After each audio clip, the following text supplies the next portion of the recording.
많은 분들이 이렇게 말씀하십니다. 노후에는 병원 옆이 최고지. 맞는 말 같지만 정말 그럴까요? 병원은 아플 때만 찾습니다. 하지만 매일, 매주 꾸준히 삶을 지탱해주는 건 다른 곳들입니다. 노후의 진짜 행복한 집은 병원보다 더 중요한 이곳 옆에 있습니다. 오늘 영상에서는 혼자 살아도 외롭지 않고 삶에 힘이 되는 집의 조건, 그리고 병원보다 더 중요한 생활 기반에 대해 이야기하겠습니다. 혹시 지금 이런 고민 있으신가요? 어떤 동네에 살아야 덜 외로울까? 집을 줄여야 할까? 아니면 버텨야 할까? 이 영상이 가장 현실적이고 따뜻한 답이 될 겁니다. 절대 놓치지 마세요. 노후에 좋은 집. 첫 번째는 복지관과 주민센터 옆입니다. 병원은 아플 때만 갑니다. 하지만 복지관은 매일, 매주 갈 수 있습니다. 많은 분들이 이렇게 생각하십니다. 복지관? 그냥 시간 때우는 곳 아니야? 전혀 그렇지 않습니다. 복지관은 노후의 가장 강력한 생명줄입니다. 70대 김말자 어르신은 남편을 먼저 떠나보내고 깊은 우울증에 빠졌습니다. 하루 종일 집에만 있으니 세상과 단절된 기분이었습니다. 그러던 어느 날 옆집 할머니가 말했습니다. 복지관에서 합창단 하는데 한번 나와 보시지 그래요? 처음에는 망설였습니다. 내가 뭘 안다고 합창을. 하지만 용기를 내어 나가보니 70대, 80대 어르신들이 또렷한 목소리로 노래를 부르고 있었습니다. 김말자 어르신은 그 순간을 이렇게 기억합니다. 아, 나도 아직 살아있구나. 목소리도 나오고 웃을 수도 있구나. 3개월 후 김말자 어르신은 합창단의 핵심 멤버가 되었습니다.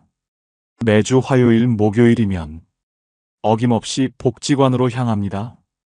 그녀는 이렇게 말했습니다. 약보다 노래가 더 저를 살렸어요. 사람들과 함께 부르는 노래 한 곡이 혼자 먹는 밥 10끼보다 낫더라고요. 73세 박순옥 할머니의 일주일을 따라가 보겠습니다. 월요일 오전 10시 복지관 서예 교실. 붓을 들고 천천히 글씨를 쓰다 보면 마음이 차분해집니다. 화요일 오후 2시 건강체조 시간. 같은 또래 어르신들과 함께 가벼운 스트레칭을 합니다. 수요일 오전 11시 요리 교실. 간단한 반찬 만들기를 배우며 서로의 레시피를 나눕니다. 목요일 오후 3시 독서 모임. 함께 책을 읽고 인생 이야기를 나눕니다. 금요일 오전 10시 원예 교실. 작은 화분에 꽃을 심으며 생명의 소중함을 느낍니다. 박순옥 할머니는 말합니다. 복지관 덕분에 매일이 다릅니다.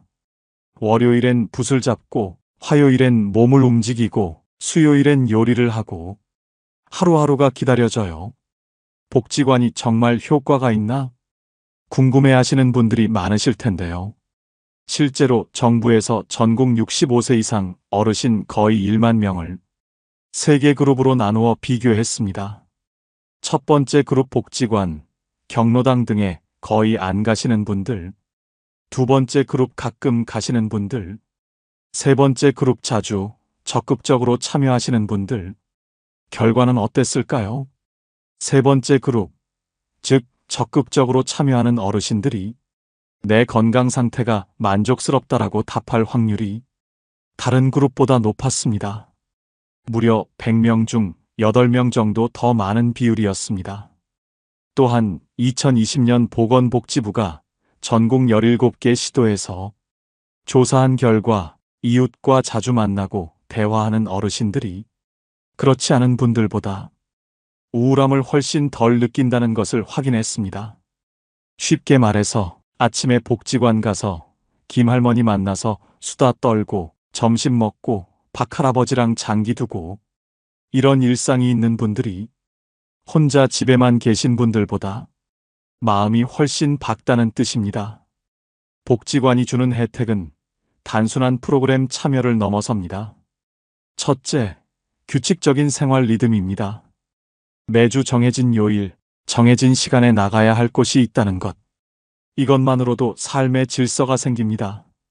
둘째, 자연스러운 안부 확인입니다.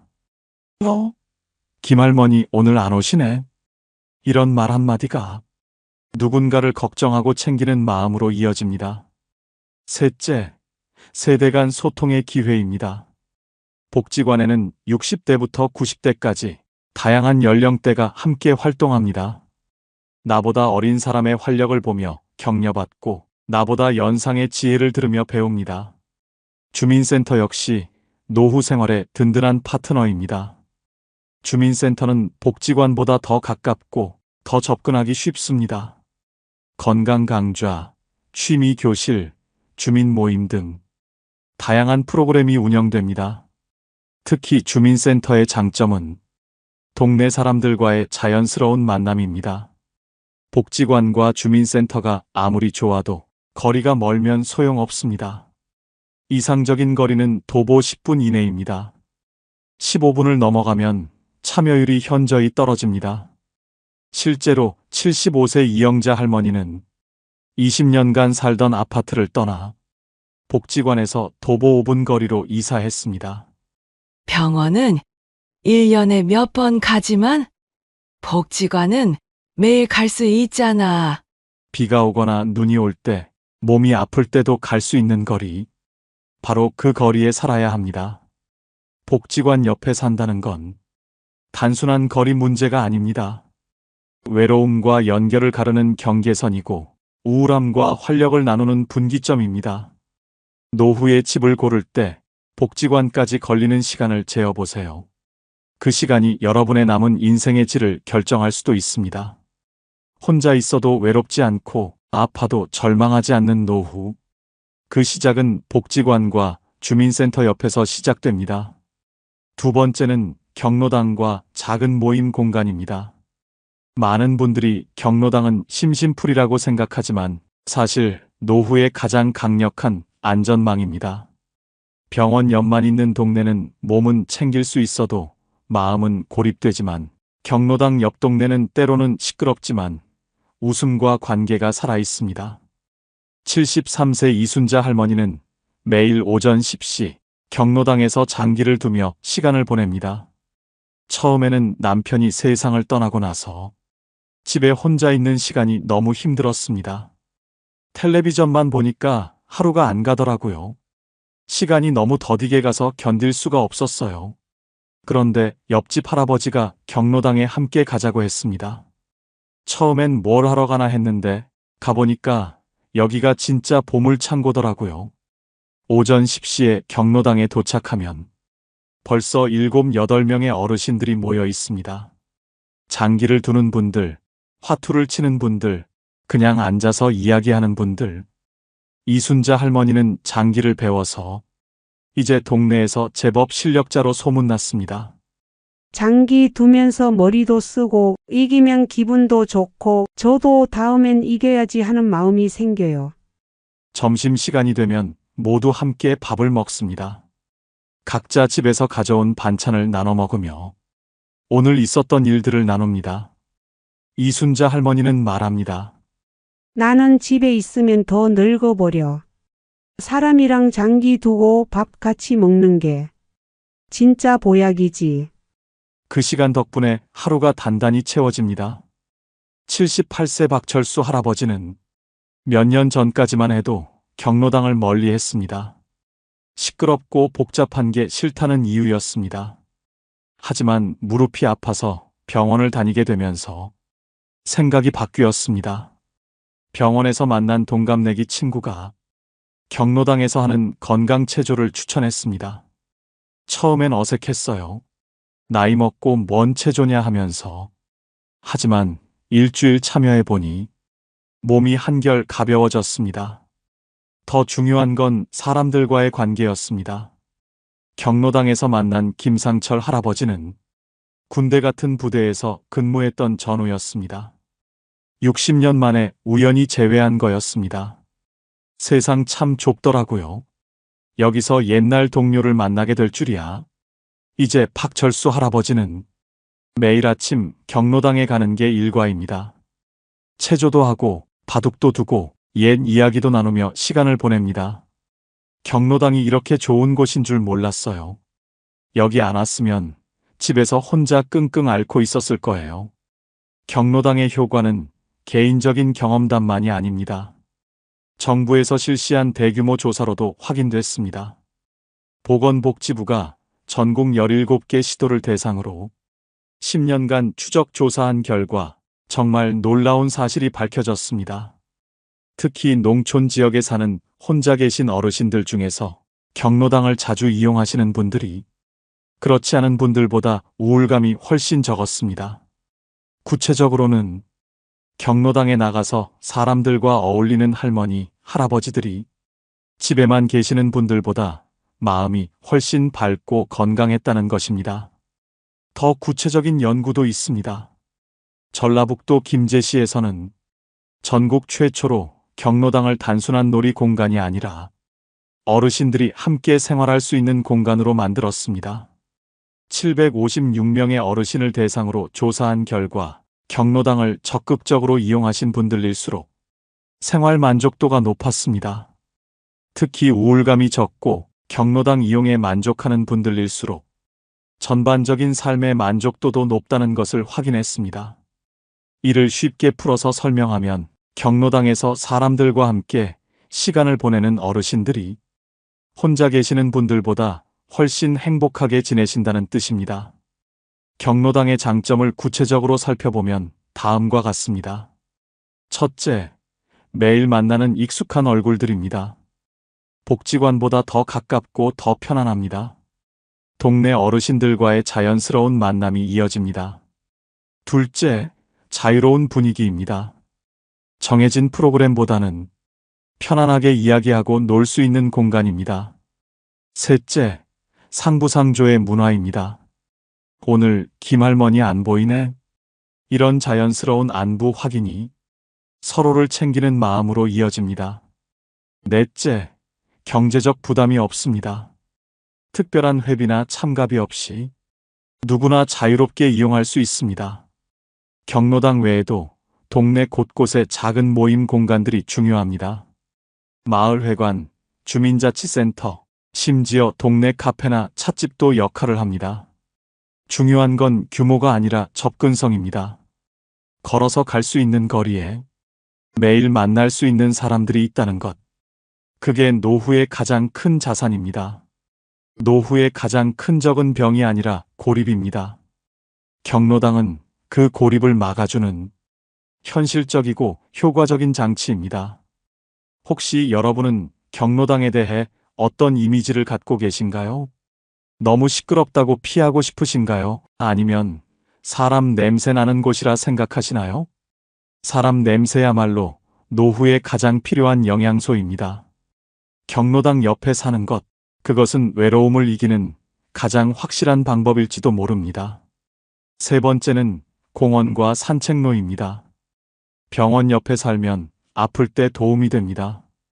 하지만 공원 옆에 살면 아프지 않게 살아갑니다. 이것은 단순한 추측이 아니라 수많은 연구로 입증된 사실입니다. 76세 한영수 할아버지는 아내를 잃고 나서 깊은 우울증에 빠졌습니다. 2년간 집에만 틀어박혀 지내며 세상과 단절된 채 살았습니다. 밥맛도 없고 잠도 안 오고 하루하루가 그냥 지나가기만 기다리는 상황이었어요. 그러던 어느 날 동네 의사 선생님이 권했습니다. 약보다는 매일 아침 30분씩 걸어보세요. 처음에는 귀찮았지만 집 앞 근린공원까지 천천히 걸어 나갔습니다. 새벽 6시 공원에는 벌써 여러 어르신들이 나와 계셨습니다. 맨손 체조를 하는 분들, 빠른 걸음으로 둘레길을 도는 분들, 벤치에 앉아 신문을 읽는 분들. 처음에는 인사만 나누던 사이였지만 매일 같은 시간에 만나다 보니 자연스럽게 대화가 시작됐습니다. 특히 겨울에 만난 노란 개가 한 마리 있었습니다. 주인 할머니와 함께 매일 산책을 나오는 개였는데 한영수 할아버지를 보면 꼬리를 흔들며 달려왔습니다. 그 개가 저를 알아보고 좋아하는 걸 보니까 내가 누군가에게는 필요한 사람이구나 싶더라고요. 6개월 후 할아버지는 완전히 다른 사람이 되었습니다. 아침에 눈 뜨면 오늘은 누구를 만날까 하는 기대가 생겨요. 병원은 아플 때나 가지만 공원은 매일 저를 기다려 주거든요.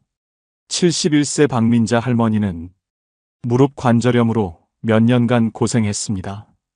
병원에서는 수술하자고 하는데 나이도 많고 겁이 나서 자꾸 미뤘어요. 하지만 물리치료사가 추천한 건 수술이 아니라 걷기였습니다. 집 근처 산책로에서 매일 조금씩 거리를 늘려갔습니다. 한개월 후 놀라운 변화가 생겼습니다. 무릎 통증이 현저히 줄어든 것입니다.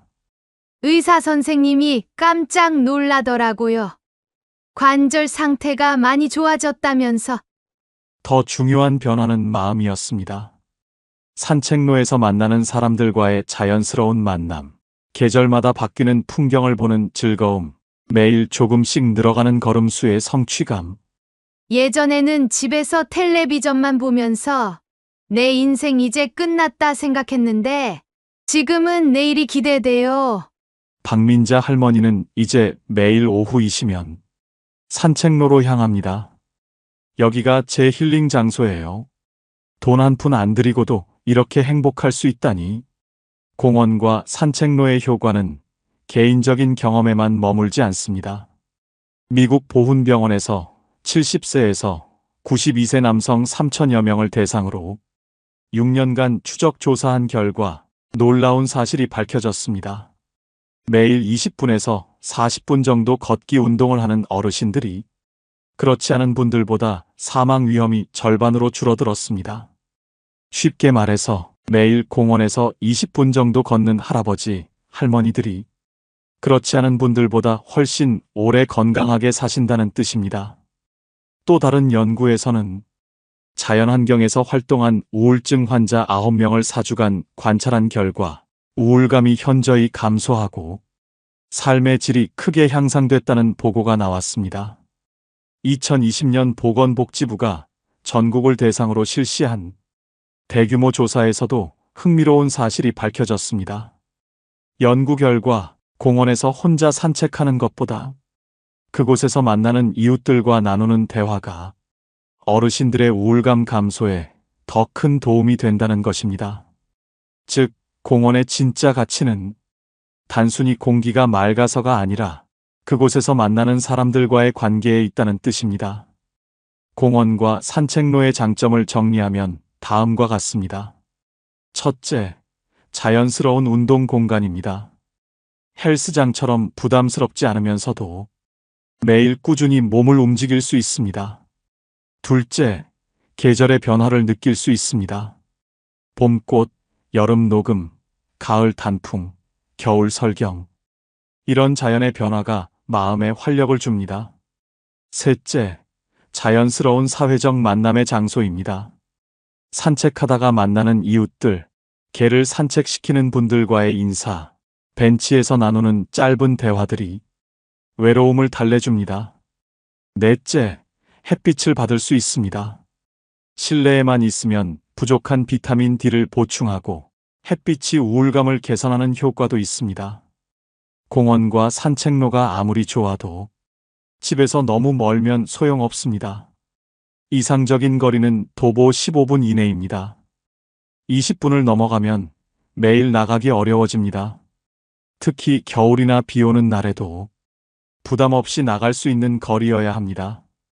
공원 옆에 사는 것, 이것은 노후의 건강보험이자 심리치료실입니다. 매일 만나는 얼굴 하나, 계절마다 바뀌는 풍경 하나, 꾸준히 걷는 발걸음 하나하나가 노후를 지탱해주는 힘이 됩니다. 여러분은 아침에 산책을 나가면 누구와 마주치시나요? 그 얼굴 하나가 여러분의 삶을 지탱해 줄 수 있습니다. 집을 고를 때 공원까지의 거리를 재어보세요. 그 거리가 여러분의 남은 인생의 건강과 행복을 좌우할 수도 있습니다. 네 번째는 마트와 시장입니다. 병원은 가끔 가지만 시장은 매일 갑니다. 많은 분들이 마트나 시장을 단순한 쇼핑 공간으로 생각하지만 노후에는 이곳이 중요한 사회적 만남의 장소가 됩니다. 74세 김영자 어르신은 매일 오전 10시면 동네 전통시장으로 향합니다. 30년 넘게 단골로 다니는 채소 가게가 있습니다. 사장님 부부도 이제 60대가 되었지만 여전히 김영자 어르신을 반갑게 맞이합니다. 할머니, 오늘은 시금치가 정말 싱싱해요. 이거 하나 더 드릴게요. 이런 대화 한마디가 하루의 외로움을 녹여줍니다. 김영자 어르신에게는 장보기가 단순한 식료품 구매가 아닙니다. 채소 가게에서 오늘의 특가 정보를 듣고, 과일 가게에서 당도 좋은 사과를 고르며, 생선 가게에서 손질법을 배우고, 반찬 가게에서 새로운 메뉴를 발견합니다. 각 가게를 돌며 나누는 짧은 대화들이 모여서 하루를 채워줍니다. 요즘 물가가 참 많이 올랐네요. 그래도 할머니는 건강하시니까 다행이에요. 우리 손자가 이번에 취업했어요. 이런 소소한 이야기들이 김영자 어르신에게는 소중한 소통입니다. 대형 마트도 있지만 거기는 너무 차가워요. 여기는 사람 냄새가 나서 좋아요. 78세 이철수 할아버지는 아내가 치매에 걸린 후 장보기를 맡게 되었습니다. 처음에는 뭘 사야 할지, 어디서 사야 할지 막막했습니다. 하지만 동네 중소형 마트의 사장님이 친절하게 도움을 주기 시작했습니다. 할아버지, 오늘은 뭐가 필요하세요? 아, 두부가 떨어져 간다고 하셨죠? 사장님은 이철수 할아버지가 자주 사는 물건들을 기억해두고 챙겨줍니다. 이 우유는 유통기한이 좀 짧으니까 이쪽 걸로 드세요. 할머니 드실 죽도 새로 들어왔어요. 소화도 잘 되고 영양가도 좋대요. 이런 세심한 배려가 이철수 할아버지에게는 큰 위로가 됩니다. 마트에서 만나는 다른 고객들과도 자연스럽게 대화를 나누게 되었습니다. 할아버지도 오셨네요. 오늘 생선이 싱싱해 보이네요. 이제 이철수 할아버지에게 마트 가기는 하루의 중요한 일과가 되었습니다.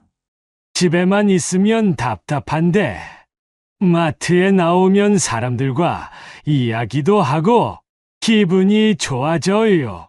마트와 시장에서의 만남이 왜 중요한지 정부 연구 결과가 이를 보여줍니다. 2020년 국민연금연구원에서 전국 어르신들을 대상으로 조사한 결과 안타까운 현실이 드러났습니다. 경제적으로 어려운 어르신들이 버스비까지 아껴야 해서 집에만 계시는 경우가 많다는 것입니다. 하지만 이는 반대로 가까운 마트나 시장에서 일상적인 만남을 갖는 것이 이런 외로움을 막는 중요한 방법이라는 뜻이기도 합니다. 보건복지부가 전국 17개 지역 어르신들을 조사한 결과에서도 비슷한 사실이 나타났습니다. 이웃들과 자주 만나고 대화하는 어르신들이 그렇지 않은 분들보다 우울감이 훨씬 적었다는 것입니다. 쉽게 말해서 마트 사장님과 안부 인사를 나누고 시장 상인들과 가격 흥정을 하고 다른 손님들과 짧은 대화를 나누는 이런 일상적인 만남이 어르신들의 마음 건강에 직접적으로 도움이 된다는 뜻입니다. 마트와 시장에서 가장 중요한 건 단골 관계입니다. 서울시에서 실시한 한 조사에 따르면 단골 가게가 있는 어르신들이 그렇지 않은 분들보다 사회적 고립 위험이 현저히 낮았다고 합니다. 단골 관계에서 나오는 것들을 보면 이름을 불러주는 친밀감, 취향을 기억해주는 배려, 안부를 묻는 관심, 좋은 상품을 추천해주는 정보가 있습니다. 이런 것들이 모여서 어르신들의 하루를 따뜻하게 만듭니다. 대형마트는 한 번에 많은 것을 살 수 있고 주차도 편리하지만 관계는 단절되고 기계적인 계산만 있을 뿐 사람의 정은 느끼기 어렵습니다. 전통시장은 웃음과 대화가 있고 정도 느낄 수 있고 흥정하는 재미도 있지만 집에서 좀 멀 수 있다는 아쉬움이 있습니다. 동네 마트는 가깝고 친밀하고 편리하지만 큰 마트보다는 선택의 폭이 좁을 수 있습니다. 하지만 노후에는 편의성보다 인간적 관계가 더 중요합니다. 마트나 시장이 아무리 좋아도 너무 멀면 소용없습니다. 이상적인 거리는 도보 10분 이내입니다. 매일 가야 하는 곳이므로 가까워야 합니다. 특히 무거운 물건을 들고 돌아와야 하는 점을 고려하면 더욱 가까운 게 좋습니다. 병원은 몸을 고치지만 시장은 마음을 살립니다. 단골 가게 사장님이 이름을 불러주실 때 오늘 뭐 필요한 거 있으세요? 하고 물어봐 주실 때 그 순간의 따뜻함이 하루를 버텨내게 해줍니다. 여러분은 단골 가게가 있으신가요? 사장님이 이름을 불러주실 때 어떤 기분이 드시나요? 집을 고를 때 마트와 시장까지의 거리도 재어보세요. 매일 만날 수 있는 친근한 얼굴들이 여러분의 노후를 훨씬 풍요롭게 만들어줄 것입니다. 5번째는 도서관과 체육센터입니다. 조용히 책만 읽는 곳, 혼자서만 운동하는 곳이라고 생각하기 쉽지만 실제로는 새로운 만남을 만들어주는 소중한 공간입니다. 69세 김순희 할머니는 평생 책 읽기를 좋아했지만 나이가 들면서 눈이 침침해져 독서를 포기하려 했습니다. 그러던 중 동네 도서관에서 어르신 독서 모임을 운영한다는 소식을 듣게 되었습니다. 처음에는 망설였습니다. 내가 뭘 안다고 토론을 해? 하지만 용기를 내어 참여해보니 비슷한 고민을 가진 어르신들이 많이 계셨습니다. 매주 화요일 오후 2시 10여 명의 어르신들이 모여 한 권의 책을 함께 읽습니다. 이 소설의 주인공이 왜 그런 선택을 했을까요? 제가 젊었을 때도 이런 일이 있었는데 책을 매개로 한 대화가 자연스럽게 이어집니다. 각자의 인생 경험이 담긴 해석들이 책을 더욱 풍성하게 만들어줍니다. 6개월 후 김순희 할머니는 완전히 달라졌습니다. 도서관 가는 날이 가장 기대돼요. 새로운 책도 읽게 되고, 새로운 친구들도 생기고, 혼자 읽을 때보다 훨씬 재미있어요. 독서 모임이 끝나면 근처 카페에서 차를 마시며 더 깊은 이야기를 나누기도 합니다. 책이 우리를 연결해 주는 다리 역할을 하는 것 같아요. 75세 박철호 할아버지는 당뇨병 진단을 받은 후 의사로부터 꾸준한 운동을 권유받았습니다. 처음에는 혼자 공원에서 걷기만 했는데 겨울이 되자 추워서 나가기 어려워졌습니다. 그러던 중 동네 체육센터에서 어르신 건강 체조 프로그램을 운영한다는 소식을 듣게 되었습니다. 헬스장은 젊은 사람들만 가는 곳이라고 생각했던 박철호 할아버지였지만 막상 가보니 생각과 달랐습니다. 오전 10시 수업에는 60대부터 80대까지 다양한 연령대의 어르신들이 함께 운동하고 계셨습니다. 처음에는 몸이 뻣뻣해서 따라하기 어려웠지만 강사님과 동료 어르신들의 격려로 점점 나아졌습니다. 할아버지, 어제보다 훨씬 좋아졌네요. 저도 처음엔 그랬는데 이제 보세요. 이런 격려의 말들이 박철호 할아버지에게 큰 힘이 되었습니다. 3개월 후 당뇨 수치가 현저히 개선되었을 뿐만 아니라 새로운 친구들도 생겼습니다. 운동 후에는 체육센터 휴게실에서 건강 정보를 나누고 가끔은 함께 식사도 합니다. 운동하러 온 건데 친구까지 얻었네요. 이제 하루가 기다려져요. 체육센터에서 운동하는 어르신들의 변화가 개인적인 경험에만 머물지 않는다는 것을 정부 조사 결과가 보여줍니다. 보건복지부가 전국 노인 9,920명을 대상으로 실시한 조사를 분석한 결과 꾸준히 신체 활동을 하는 어르신들이 그렇지 않은 분들보다 전반적으로 더 건강하고 활기찬 것으로 나타났습니다. 또 다른 연구에서는 헬스클럽을 이용하는 노인 239명을 조사한 결과 체육센터에서 만나는 사람들과의 즐거운 경험이 운동을 더 재미있게 만들고 그 재미가 꾸준한 운동으로 이어진다는 것을 확인했습니다. 연구진들이 발견한 또 다른 중요한 사실은 경제적으로 어려운 어르신들일수록 도서관이나 체육센터 같은 공공시설을 더 자주, 더 오래 이용한다는 것입니다. 즉, 이런 시설들이 단순한 편의시설이 아니라 사회적 고립을 막는 중요한 안전망 역할을 한다는 뜻입니다. 도서관은 단순히 책을 빌리는 곳이 아닙니다. 독서 모임, 문화 강좌, 영화 상영회, 전시회, 강연회 등 다양한 프로그램이 운영됩니다. 이런 프로그램들을 통해 비슷한 관심사를 가진 사람들을 자연스럽게 만날 수 있습니다. 특히 조용한 분위기를 좋아하는 어르신들에게는 부담 없이 참여할 수 있는 좋은 공간입니다. 체육센터는 건강을 챙기면서 동시에 사람들과 만날 수 있는 일석이조의 공간입니다. 수영, 헬스, 요가, 에어로빅, 탁구 등 다양한 프로그램이 연령대별로 운영됩니다. 같은 프로그램에 참여하는 사람들과는 자연스럽게 친해질 수 있습니다. 운동 실력보다는 꾸준히 참여하는 마음가짐이 중요합니다. 도서관은 대부분 무료로 이용할 수 있고 체육센터도 민간 시설보다 훨씬 저렴합니다. 이상적인 거리는 대중교통으로 30분 이내, 가능하면 도보 20분 이내가 좋습니다. 너무 멀면 꾸준히 다니기 어렵고 날씨가 나쁜 날에는 포기하게 될 수 있습니다. 도서관과 체육센터는 혼자 살아도 외롭지 않게 만드는 루틴을 제공합니다. 매주 정해진 시간에 갈 곳이 있고 그곳에서 만날 사람들이 있다는 것. 이것만으로도 삶이 훨씬 풍요로워집니다. 책을 통해 마음을 나누고 운동을 통해 몸과 마음을 건강하게 만들며 그 과정에서 만나는 사람들과 우정을 쌓아가는 것. 이것이 바로 도서관과 체육센터가 주는 특별한 선물입니다. 집을 고를 때 이런 시설들까지의 거리도 확인해 보세요. 여러분의 노후를 더욱 활기차고 의미 있게 만들어줄 소중한 공간들입니다. 정리하겠습니다. 노후의 집을 고를 때 많은 분들이 병원 옆을 먼저 봅니다. 하지만 진짜는 다릅니다.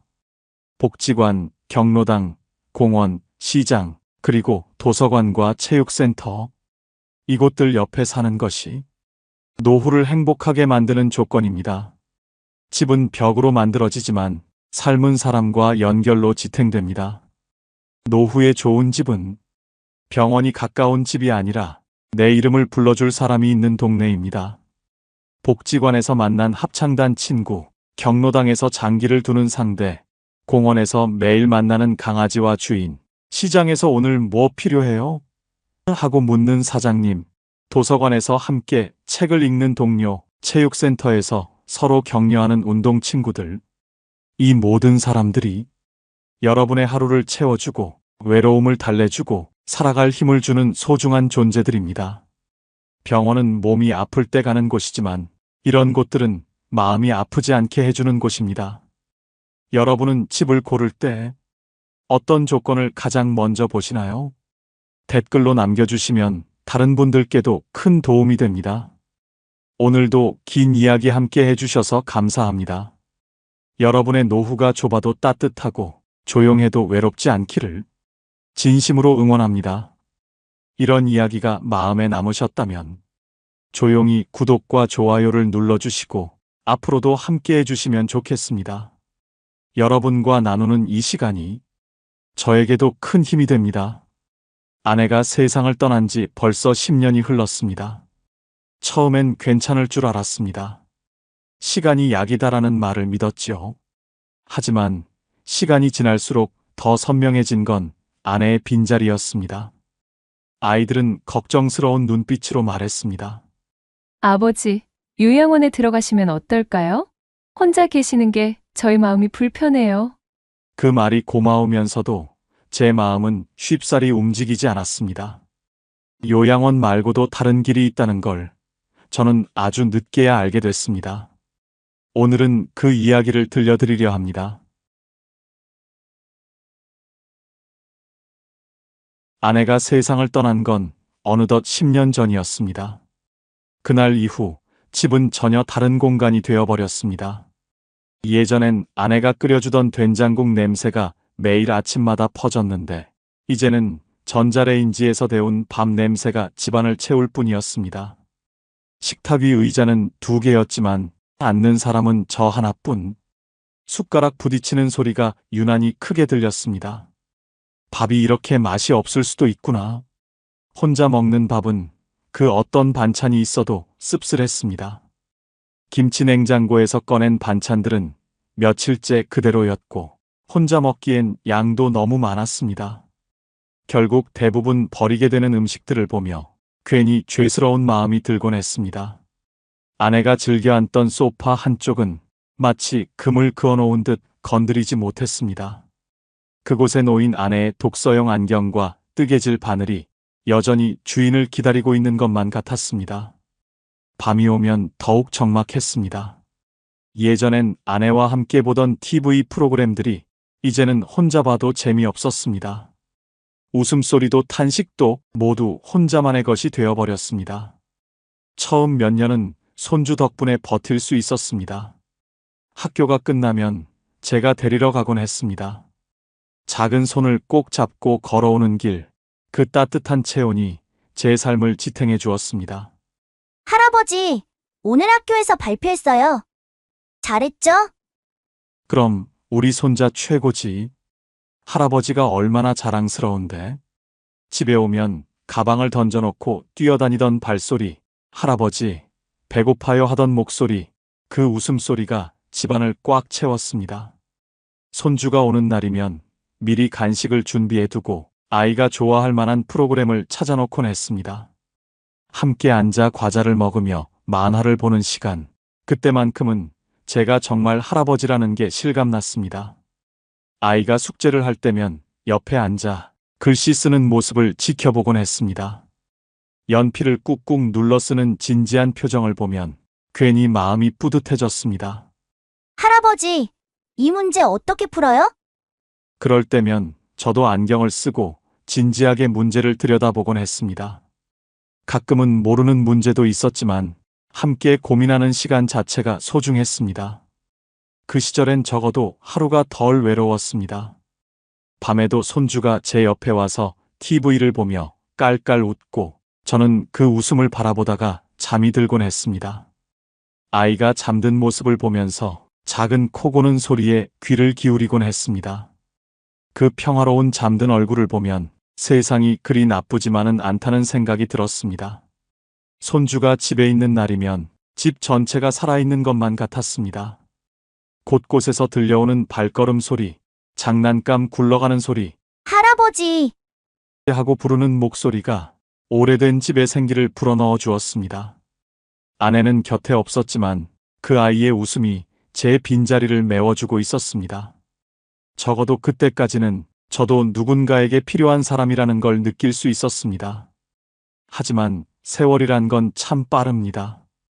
어느새 그 소중했던 시간들이 조용히 변해가고 있었습니다. 손주가 금세 커버리더군요.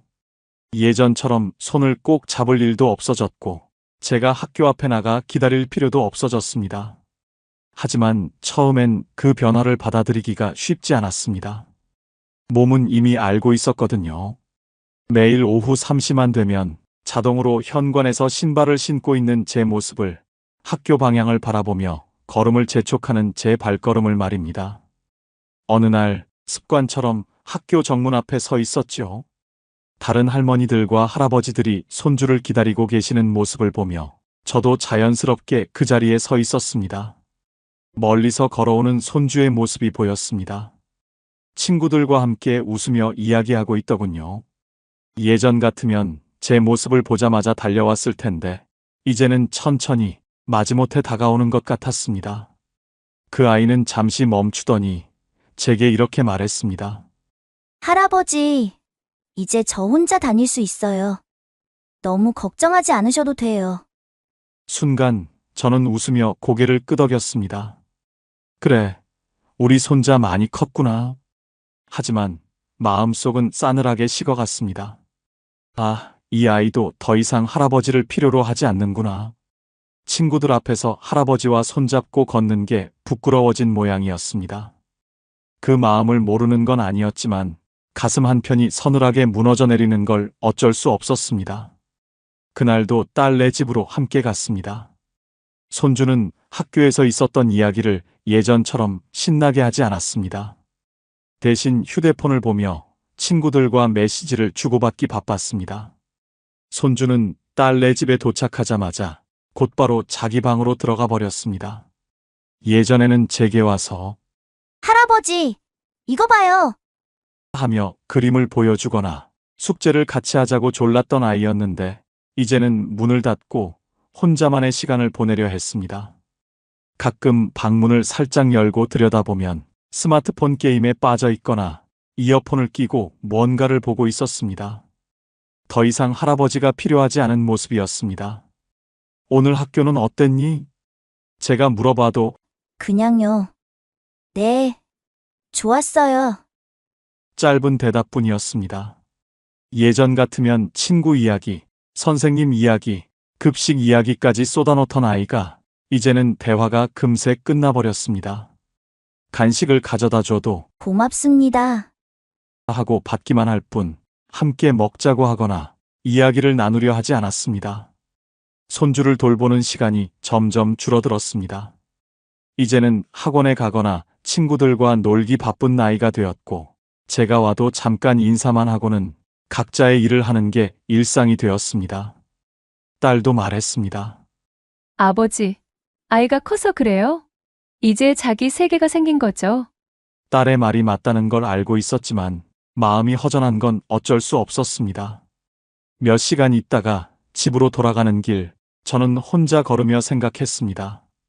정말 내가 필요 없어졌구나. 집에 도착하면 더욱 적막했습니다. 예전에는 손주와 함께 보낸 시간들로 하루가 채워졌는데 이제는 그 시간들이 모두 비어버린 느낌이었습니다. 오후 3시 이후의 시간들이 마치 멈춰버린 시계 바늘처럼 천천히 지나갔습니다. 할 일도 없고 갈 곳도 없었습니다. 시계 초침 소리만 또박또박 벽을 타고 울려 퍼질 뿐이었습니다. 그 소리가 유난히 크게 들리는 날이면 괜히 TV를 틀어놓곤 했습니다. 소음이라도 있어야 견딜 수 있을 것 같아서 말입니다.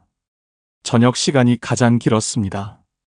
예전에는 손주 돌보기로 바빴던 오후가 이제는 텅 빈 시간이 되어버렸습니다. 혼자 먹는 저녁밥이 유난히 싱거웠습니다.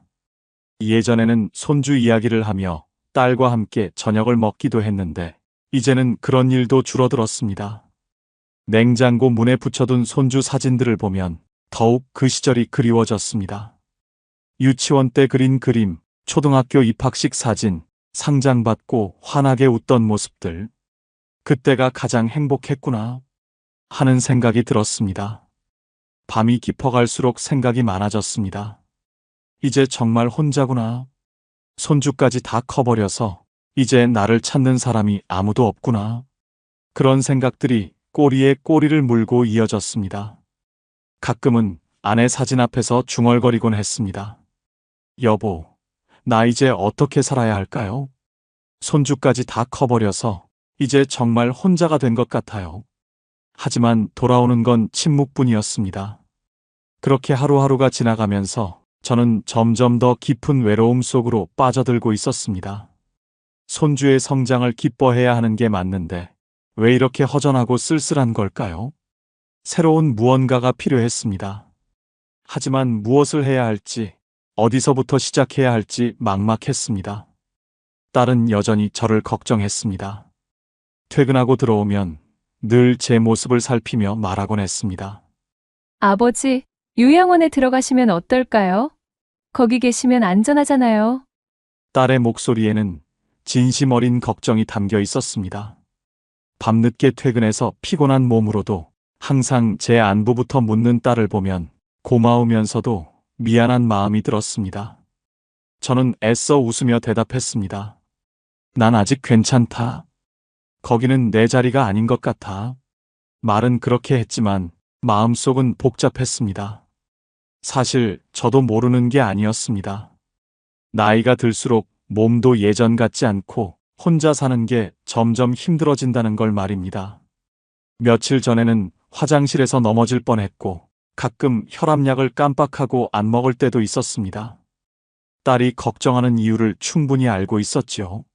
실제로 지난번에는 밤중에 갑자기 어지러워서 딸에게 전화를 걸었던 적이 있었습니다.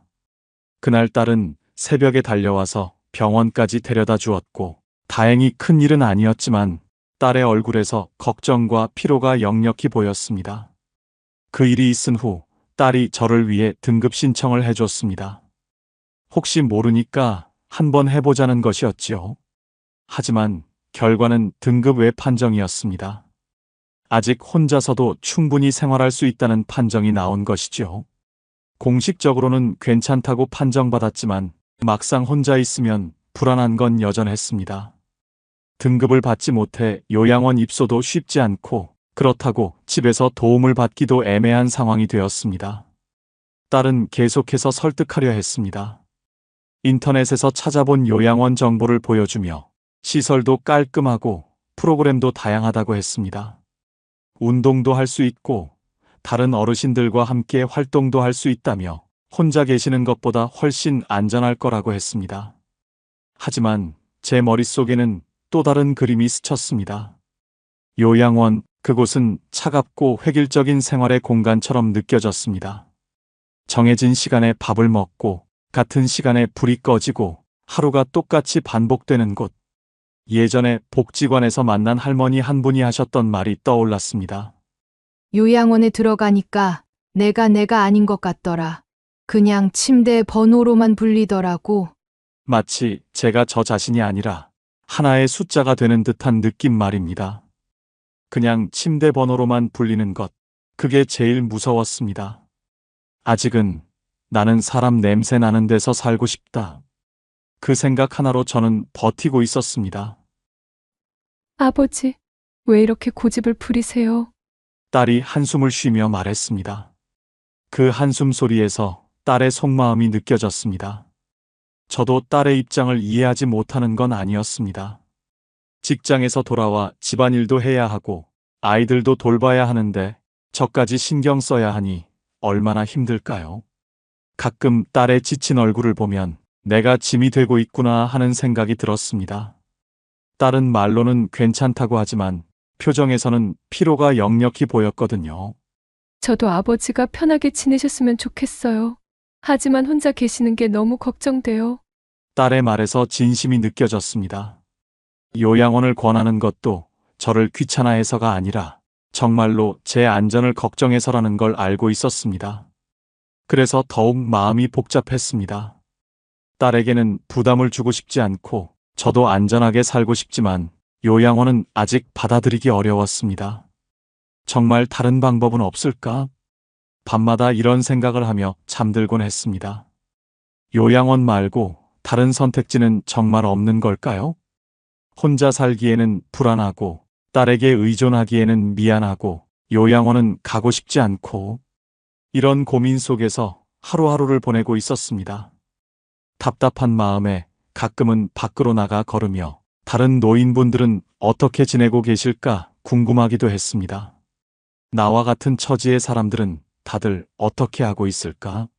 모두 요양원으로 가는 게 정답일까? 정말 다른 길은 없는 걸까?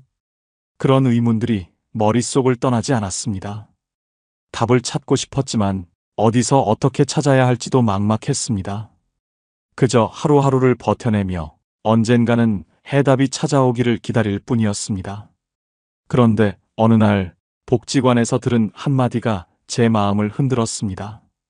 평소처럼 오전 체조 시간에 참여했는데 함께 체조를 하던 한 어르신이 말했습니다. 혹시 고령자 복지주택이라고 들어보셨어요? 처음 듣는 이름이었습니다. 저는 고개를 갸웃하며 물었습니다. 복지, 주택이요? 그게 뭡니까? 그분은 손짓을 하며 설명해 주었습니다. 보증금 1,000만 원에 월세는 고작 10만 원. 방마다 안전손잡이, 비상벨이 설치돼 있고 이웃끼리 어울릴 수 있는 프로그램도 운영한다 하더라고요. 순간 귀가 번쩍 열렸습니다. 요양원 말고도 이런 데가 있다고요? 저도 모르게 목소리가 커졌습니다. 그동안 요양원 아니면 혼자 사는 것, 이 두 가지 선택지만 있는 줄 알았는데 전혀 다른 길이 있다는 게 믿어지지 않았습니다. 그럼 그곳은 요양원처럼 관리받는 건가요? 제가 다시 물었습니다. 아니에요. 완전히 독립적으로 살면서 필요할 때만 도움을 받는 거지요. 자유롭게 생활하되 안전하게 지낼 수 있는 곳이래요. 옆에 있던 복지관 직원도 말을 보탰습니다. 네, 맞습니다. LH에서 운영하는 고령자 복지주택이에요. 소득이 많지 않은 어르신들도 신청할 수 있습니다. 생활비 부담이 크지 않고 안전시설도 잘 갖춰져 있지요. 저는 더욱 궁금해졌습니다. 그럼 거기서는 어떻게 지내는 건가요? 혼자 요리도 하고 빨래도 하고 그런 건가요? 직원이 친절하게 설명해 주었습니다. 각자 독립된 공간에서 생활하시되 공동 프로그램도 있고 응급 상황에 대비한 시설도 갖춰져 있어요. 완전히 혼자가 아니면서도 자유롭게 지낼 수 있는 거지요. 저는 떨리는 목소리로 되물었습니다. 그럼 저 같은 사람도 살 수 있습니까? 직원은 미소를 지으며 고개를 끄덕였습니다. 당연하지요. 어르신도 충분히 자격이 되실 거예요. 그 순간 제 가슴이 두근거리기 시작했습니다. 마치 오랫동안 닫혀있던 창문이 열리고 신선한 바람이 들어오는 기분이었습니다. 요양원이 아닌 다른 선택지가 있다니, 독립적으로 살면서도 안전할 수 있다니, 그것도 경제적 부담 없이 말입니다. 혹시 더 자세한 정보를 어디서 얻을 수 있을까요? 제가 조심스럽게 물었습니다. LH 지사에 가시면 상담받으실 수 있어요. 인터넷으로도 찾아보실 수 있고요. 체조가 끝나고 나서도 머릿속은 온통 그 이야기로 가득했습니다. 다른 어르신들과 이야기하는 동안에도 고령자복지주택택이라는 단어가 계속 맴돌았습니다. 집으로 돌아오는 길에 저는 혼자 중얼거리며 걸었습니다.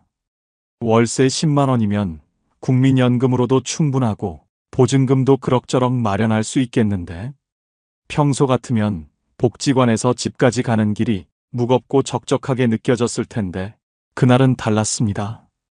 혹시 나도 새로운 삶을 시작할 수 있지 않을까? 그 생각만으로도 가슴이 설렜습니다. 딸에게 짐이 되지 않으면서도 요양원이 아닌 곳에서 나만의 공간을 가지고 살 수 있다니, 집에 도착해서도 흥분이 가라앉지 않았습니다. 저녁을 먹으면서도 TV를 보면서도 계속 그 이야기가 머릿속을 맴돌았습니다. 정말 그런 곳이 있을까? 너무 좋은 얘기라서 뭔가 함정이 있는 건 아닐까? 내가 정말 자격이 될까? 의구심과 기대감이 교차했지만 오랜만에 느끼는 희망이었습니다. 밤에 아내 사진 앞에서 말했습니다.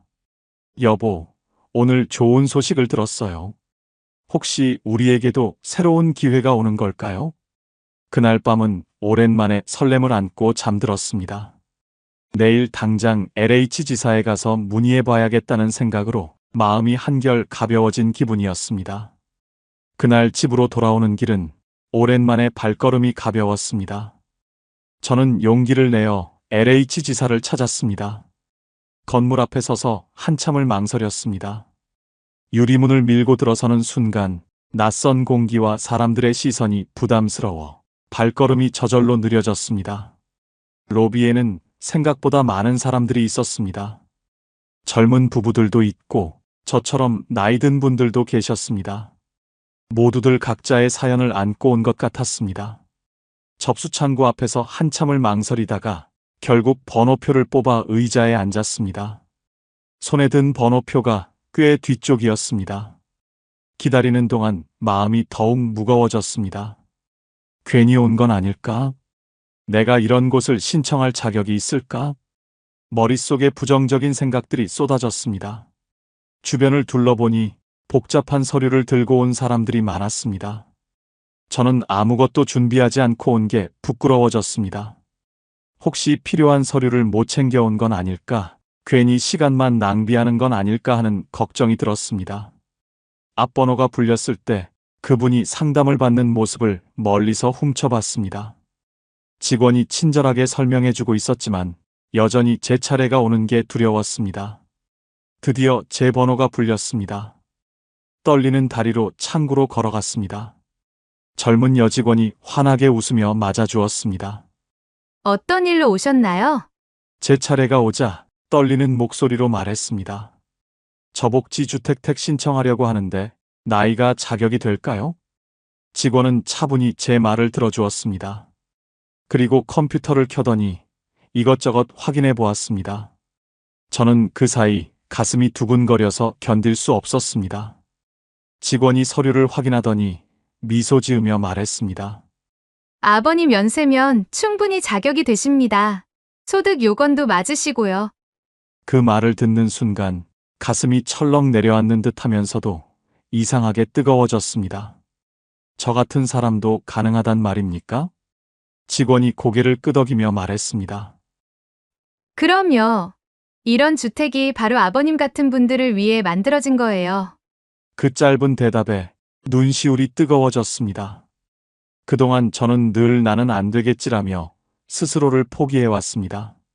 문을 두드려 보지도 않고 이미 닫혀 있을 거라 단정해버린 겁니다. 정말 괜찮은 건가요? 제가 다시 한번 확인하듯 물었습니다. 직원은 더욱 친절하게 설명해 주었습니다. 네, 물론입니다. 다만 대기자가 많아서 시간이 좀 걸릴 수 있어요. 보통 몇 달 정도는 기다려야 합니다. 몇 달이라는 말을 들어도 전혀 실망스럽지 않았습니다. 오히려 희망이 생겼습니다. 기다릴 수 있는 무언가가 있다는 것 자체가 감사했습니다. 필요한 서류는 뭔가요? 제가 적극적으로 물었습니다. 직원이 친절하게 하나하나 알려주었습니다. 주민등록등본, 소득증명서, 건강보험료 납부 확인서. 생각보다 많았지만 어려운 것들은 아니었습니다. 언제까지 준비해서 가져오면 될까요? 서두르실 필요 없어요. 천천히 준비하셔서 언제든 오세요. 그 한마디는 오래된 제 마음속 돌덩이를 내려놓게 했습니다. 마치 누군가 제 등을 다정하게 토닥이며 아직 늦지 않았습니다. 새 출발이 가능합니다. 라고 말해주는 듯 했습니다. LH 지사를 나서는 발걸음은 들어갈 때와는 전혀 달랐습니다. 가벼우면서도 힘이 있었습니다. 손에 든 안내 책자를 보며 저는 처음으로 구체적인 미래를 그려보았습니다. 내 공간에서 아침을 맞이하고 이웃들과 인사를 나누고 안전하게 하루를 보내는 모습 말입니다. 집으로 돌아가는 길에 딸에게 전화를 걸었습니다. 좋은 소식을 전해주고 싶었습니다. 딸아, 아빠가 오늘 좋은 곳을 알아봤다. 목소리에 활기가 돌아온 걸 저 스스로도 느낄 수 있었습니다. 오랜만에 미래에 대한 기대가 생겼습니다. 신청서를 내고 돌아오는 길, 발걸음이 유난히 가벼웠습니다. 하지만 며칠이 지나자 그 가벼움은 곧 무거운 기다림으로 바뀌었습니다. 직원은 분명 말했습니다. 대기자가 많아서 몇 달은 기다리셔야 합니다. 그때까지는 몇 달이라는 말이 그리 길게 느껴지지 않았습니다. 하지만 막상 기다림이 시작되니 하루하루가 참 길었습니다.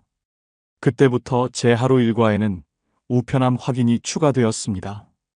아침에 일어나 제일 먼저 하는 일이 우편함을 들여다보는 것이었습니다. 신문을 가지러 갈 때, 저녁에 산책을 다녀올 때, 심지어 밤에 잠이 안 와서 밖으로 나갈 때도 꼭 우편함 문을 열어보곤 했습니다. 오늘은 소식이 올까? 혹시 안 되면 어쩌지? 이런 생각들이 머릿속을 떠나지 않았습니다. 짧은 종이 한 장이 내 삶을 바꿀 수 있다는 사실에 가슴이 두근거리면서도 한켠은 서늘했습니다. 희망과 불안이 하루에도 수십 번씩 뒤섞였습니다. 아침에는 오늘은 꼭 올 거야 하며 기대에 부풀어 있다가 우편함이 텅 비어 있으면 또 실망하고 저녁이 되면 내일은 올 거야 하며 다시 희망을 품곤 했습니다. 복지관에 나가서도 마음이 편치 않았습니다. 다른 분들과 이야기를 나누다가도 문득 집에 두고 온 우편함이 떠올랐습니다. 혹시 제가 나간 사이에 편지가 왔을까봐 서둘러 집으로 돌아오곤 했습니다. 길을 걷다가 우체부가 보이면 괜히 가슴이 뛰었습니다. 혹시 우리 집으로 오는 건 아닐까 멀리서 따라가며 지켜보기도 했습니다. 딸에게도 말했습니다. 요즘 고령자 복지주택 신청한 거 기다리고 있어. 소식 오면 알려줄게. 딸은 반가워하며 말했습니다. 잘했어요, 아버지. 좋은 소식이 꼭 올 거예요. 하지만 시간이 지날수록 점점 더 불안해졌습니다. 정말 연락이 올까? 혹시 제가 뭔가 빠뜨린 건 아닐까? 서류에 문제가 있었던 건 아닐까? 그런 생각들이 꼬리를 물고 이어졌습니다. 가끔은 다시 LH 지사에 전화를 걸어 진행 상황을 문의하고 싶었습니다. 하지만 너무 조급해 보일까봐 참았습니다. 밤이 되면 잠을 쉽게 이룰 수가 없었습니다. 불 꺼진 방 안, 벽에 걸린 아내 사진을 바라보다가 조용히 중얼거렸습니다. 여보, 나한테도 다시 기회가 오는 걸까? 당신이 곁에 없어도 나 아직 혼자가 아닌 걸까? 눈가가 젖어들었지만 동시에 어딘가 따뜻한 기운도 느껴졌습니다. 마치 아내가 사진 속에서 살며시 미소 지으며 대답해 주는 것 같았습니다. 당신 잘하고 있어요. 이번에는 꼭 좋은 소식이 올 거예요. 그런 밤이 반복되었습니다.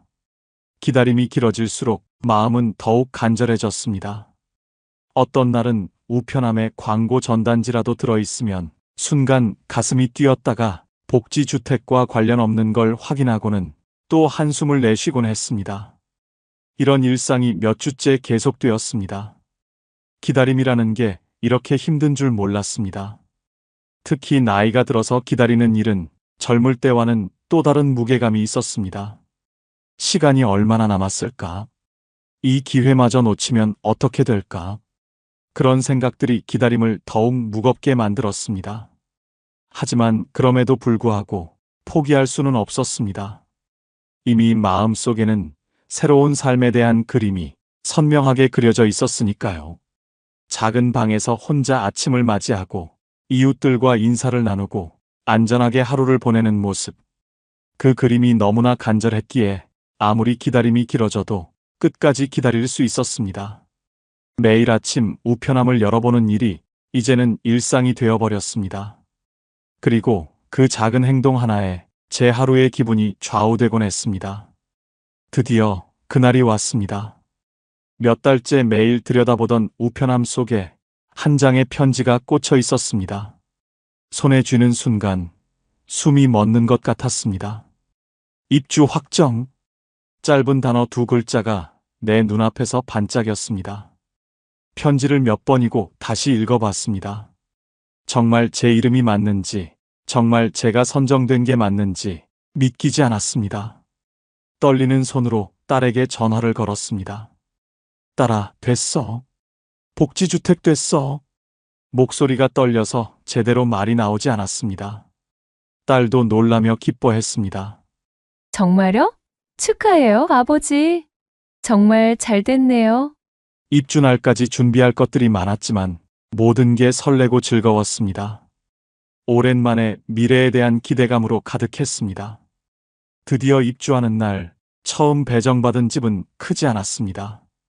하지만 문을 열자마자 느껴지는 아늑함이 있었습니다. 손잡이가 설치된 화장실, 넓은 복도, 비상벨. 나이든 제 몸을 배려해준 작은 장치 하나하나가 큰 안도감을 주었습니다.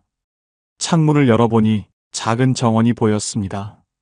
다른 집 창문들도 하나둘 열려 있고 어르신들이 화분에 물을 주고 계시는 모습이 보였습니다. 무엇보다도 가슴을 울린 건 사람들의 따뜻한 인사였습니다. 아버님, 새로 오셨군요. 반갑습니다. 네, 저도 잘 부탁드립니다. 옆집 할머니가 먼저 말을 걸어주셨습니다. 건너편 할아버지도 손을 흔들어 주시고 복도에서 마주치는 분들마다 환한 미소로 인사해 주셨습니다. 낯설었던 공간이 그 한마디에 금세 집처럼 느껴졌습니다. 첫날 밤 새로운 집에서 맞이한 정적 속에서 저는 조용히 눈물을 흘렸습니다. 기쁨의 눈물이었습니다. 아침이면 이웃들과 함께 마당에 나가 체조를 했습니다. 관리사분의 구령에 맞춰 모두가 함께 팔다리를 뻗었습니다. 서로 웃으며 땀을 닦는 모습 속에서 잊고 있던 활력이 다시 살아났습니다.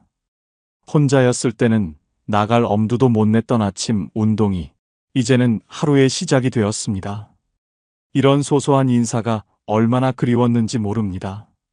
낮에는 공동 식당에서 밥을 먹었습니다. 혼자 라면으로 때우던 식사가 따뜻한 국과 나물, 그리고 누군가의 정성으로 바뀌었습니다. 밥을 먹으며 나누는 대화 속에는 삶의 무게도 가벼운 농담도 함께 있었습니다. 서로의 이야기에 공감하고 위로하고 때로는 웃기도 했습니다. 혼자 먹던 밥이 이렇게 맛있을 줄 몰랐습니다. 저녁에는 작은 홀에 모여 영화를 봤습니다. 영화를 보며 서로 감상을 나누곤 했습니다. 영화보다 더 재미있는 건 사람들의 웃음소리였습니다. 함께 웃고 함께 감동하는 시간이 이렇게 소중한 줄 몰랐습니다. 가끔은 노래 자랑도 했습니다. 부끄러워하다가도 결국 마이크를 잡고 옛날 노래를 부르곤 했습니다. 박수 소리와 환호성 속에서 저는 다시 살아있음을 느꼈습니다. 텃밭에선 토마토를 따서 함께 나누어 먹었습니다. 흙을 만지며 채소를 키우는 일, 오랫동안 잊고 있었던 즐거움이었습니다. 토마토가 정말 잘 익었네요. 같이 나눠 먹어요. 땀에 젖은 손으로 건네받은 빨간 토마토 한 입, 그 싱그러움 속에서 저는 오랜만에 사람 사는 냄새를 맡았습니다. 서로 도우며 살아가는 모습, 작은 것이라도 나누려는 마음, 외로울 때 말동무가 되어주는 이웃들. 그 순간 문득 깨달았습니다. 여긴 돌봄만 있는 게 아니구나. 여긴 삶이 있구나. 요양원에서는 느낄 수 없었을 자유로움과 혼자 살 때는 누릴 수 없었던 따뜻함이 이곳에는 함께 있었습니다. 밤이면 제 작은 방에서 창밖을 바라보며 생각했습니다. 이곳에서 맞이하는 하루하루가 얼마나 감사한지 모릅니다. 아내 사진을 보며 속삭였습니다. 여보, 드디어 찾았어요. 우리가 꿈꿔왔던 그런 곳을 말이에요. 거울 속 제 얼굴은 예전보다 한결 밝아져 있었습니다. 10년 동안 쓸쓸히 늙어간다고만 생각했는데 새로운 길이 제 앞에 놓여 있었습니다. 아침마다 이웃들과 나누는 인사, 함께 먹는 따뜻한 식사, 텃밭에서 함께 기르는 채소들, 저녁 영화를 보며 터져나오는 웃음소리. 이 모든 것들이 제 일상을 바꿔놓았습니다. 혼자였을 때는 하루하루가 그냥 지나가는 시간이었다면 이제는 매일이 기대되는 새로운 하루입니다. 딸도 말했습니다. 아버지의 얼굴이 정말 밝아지셨어요. 걱정이 많이 줄었어요. 손주도 가끔 놀러와서는 할아버지, 여기 정말 좋아 보여요. 하며 신기하게 둘러보곤 합니다. 저는 더 이상 딸에게 짐이 되지 않으면서도 요양원이 아닌 곳에서 제 자유를 지키며 살아가고 있습니다. 노후는 끝이 아니었습니다. 다시 시작할 수 있는 시간이었습니다. 월 10만 원. 그 작은 비용으로 저는 다시 삶의 온기를 찾았습니다. 밤이면 아내 사진을 바라보며 말합니다. 여보, 우리가 함께 꿈꿔왔던 그런 노년을 살고 있어요. 외롭지 않고 따뜻하고 사람 냄새 나는 그런 곳에서요. 때로는 사진 속 아내가 미소 지으며 잘했어요, 당신. 하고 대답해 주는 것 같습니다. 저처럼 혼자 계신 분들, 딸아들 걱정시키기 싫어서 혼자 버티고 계신 분들, 요양원은 가기 싫지만 대안이 없다고 생각하시는 분들께 조심스럽게 말씀드리고 싶습니다. 우리에게도 선택지가 있습니다. 포기하기에는 아직 이릅니다. 문을 두드려 보세요. 길은 생각보다 가까운 곳에 있을지도 모릅니다.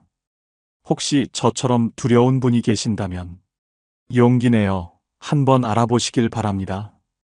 요양원 말고도 우리가 살아갈 또 다른 길이 있습니다. 오늘도 저는 새로운 하루를 맞이합니다. 이웃들의 웃음소리와 함께, 따뜻한 햇살과 함께, 희망과 함께 말입니다.